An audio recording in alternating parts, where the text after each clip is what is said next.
மட்டக்களப்பில் தொடரும் வாழ்வெட்டு சம்பவங்களுக்கு விரைவில் தீர்வு காணுமாறு சாணக்கியன் கோரிக்கை.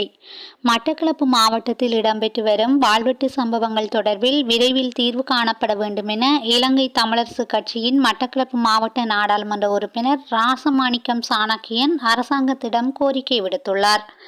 பாதீடு தொடர்பான குழுநிலை விவாதத்தில் கலந்து கொண்டு கருத்துரைக்கையிலேயே அவர் இதனை குறிப்பிட்டுள்ளார். இருப்பினும் குறித்த விடயத்தினை முழுமையாக முன்வைக்க முடியாத வகையில் சபையில் அமைதியின்மை ஏற்பட்டது. நாடாளுமன்ற உறுப்பினர் ராசமாணிக்கம் சாணக்கியன் தனது உரையை ஆரம்பித்த வேளை குறுக்கிட்ட சபாநாயகர் இந்த விடயத்தினை சபை ஒத்திவைப்பு வேளை பிரேரணை ஊடாக முன்வைக்குமாறு கோரினார். இது ஒரு தேசிய பிரச்சினை அல்ல. நாடாளுமன்ற நடைமுறைக்கமைய இதற்கான நேரத்தினை தற்போது வழங்குவதற்கான சாத்தியமில்லை. சபை ஒத்திவைப்பு பிரேரணை ஊடாக இந்த விடயத்தை முன்வையுங்கள். அவ்வாறு இல்லையெனில் 27(2) இந்த விடயத்தை கேள்வியாக முன்வைக்குமாறு சபாநாயகர் இதன்போது வலியுறுத்தியுள்ளார். இந்த நிலையில் சபையில் அமைதியின்மை ஏற்பட்டது. இதனையடுத்து கருத்துரைத்த எதிர்க்கட்சி தலைவர் சஜித் பிரேமதாச முன்னதாக பல்வேறு சந்தர்ப்பங்களின் போது 90(2) நாடாளுமன்ற உறுப்பினர்கள் தமது கருத்துக்களை முன்வைப்பதற்கு 1 நிமிட சந்தர்ப்பம் வழங்கப்பட்டதாக தெரிவித்துள்ளார். அதற்கமைய நாடாளுமன்ற உறுப்பினர்கள் தமது கேள்விகளை முன்வைப்பதற்கு சந்தர்ப்பம் வழங்குமாறு கோரினார். இதன்படி தமக்கான நேரத்தை பெற்றுக்கொண்ட இலங்கை தமிழரசு கட்சியின் நாடாளுமன்ற உறுப்பினர் ராசமாணிக்கம் சாணக்கியன் மட்டக்களப்பு மாவட்டத்தில் இடம்பெற்று வரும் வாழ்வெட்டு சம்பவங்கள் தொடர்பில் அரசாங்கம் அவதானம் செலுத்த வேண்டும் என தெரிவித்துள்ளார். இதனையடுத்து கருத்து வெளியிட்ட நாடாளுமன்ற உறுப்பினர் ராமநாதன் அர்ஜுனா எதிர்க்கட்சி உறுப்பினர்களுக்கு கேள்விகளை தொடுப்பதற்கான அனுமதி வழங்கப்பட வேண்டும் என சபையில் கோரியுள்ளார். 92(2) நாடாளுமன்ற உறுப்பினர்கள் தமது கருத்துக்களை முன்வைக்க முன்னர் சந்தர்ப்பம் வழங்கப்பட்டதாக அவர் குறிப்பிட்டுள்ளார். மதுபான விற்பனை நிலையத்துக்கு எதிராக நெடுந்தீவில் மக்கள் போராட்டம். யாழ் நெடுந்தீவு பிரதேச செயலகத்துக்கு முன்பாக மக்கள் மதுபான சாலைக்கு எதிராக பல்வேறு வாசகங்கள் எழுதப்பட்ட பதாகைகளை தாங்கியவாறு கோஷங்களை எழுப்பி போராட்டத்தில் ஈடுபட்டுள்ளனர். யாழ் நெடுந்தீவு மதுபான விற்பனை நிலையத்துக்கு எதிராக அந்த பகுதி மக்கள் தொடர்ச்சியாக பல்வேறு போராட்டங்களை முன்னெடுத்து வருகின்றனர். யாழ் நெடுந்தீவில் வடமாகாண ஆளுநரின் பங்கேற்புடன் நடமாடும் சேவையொன்று நாளை நடைபெறவுள்ளது. இந்த நிலையிலேயே அப்பகுதி பொதுமக்கள் இன்று மீண்டும் போராட்டத்தில் ஈடுபட்டுள்ளனர். இதன்போது குடியை விடு, பிள்ளைகளை படிக்க விடு, அரசியல் பேசவில்லை, ஆதங்கம் பேசுகின்றது, போதையை ஒழிப்போம், அதிகாரிகள் இதற்கு நடவடிக்கை எடுக்க வேண்டும், வேண்டாம் வேண்டாம், சாவு வேண்டாம், எமது குடும்ப விளக்கை அணைத்து விடாதே உள்ளிட்ட பல்வேறு வாசகங்கள் எழுதப்பட்ட பதாகைகளை தாங்கியவாறு போராட்டத்தை முன்னெடுத்திருந்தனர். பயங்கரவாத தடை சட்டத்தை நீக்குவதாக கூறிய அரசாங்கம் மாற்றீட்டு சட்டத்தை தேடுகின்றது. எம்.ஏ. சுமந்திரன் தெரிவிப்பு. புதிய அரசியலமைப்பு தொடர்பில் வெளிவிவகார அமைச்சர் விஜித கேரத் ஐக்கிய நாடுகள் மனித உரிமைகள் கூட்டத்தொடரில் பேசவில்லை என முன்னாள் நாடாளுமன்ற உறுப்பினர் எம்.ஏ. சுமந்திரன் குறிப்பிட்டுள்ளார்.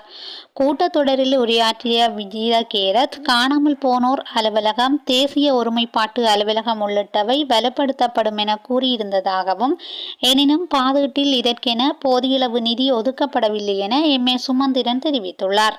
இன்றைய தினம் நடைபெற்ற ஊடக சந்திப்பில் கலந்து கொண்டு கருத்து தெரிவித்துள்ளார்.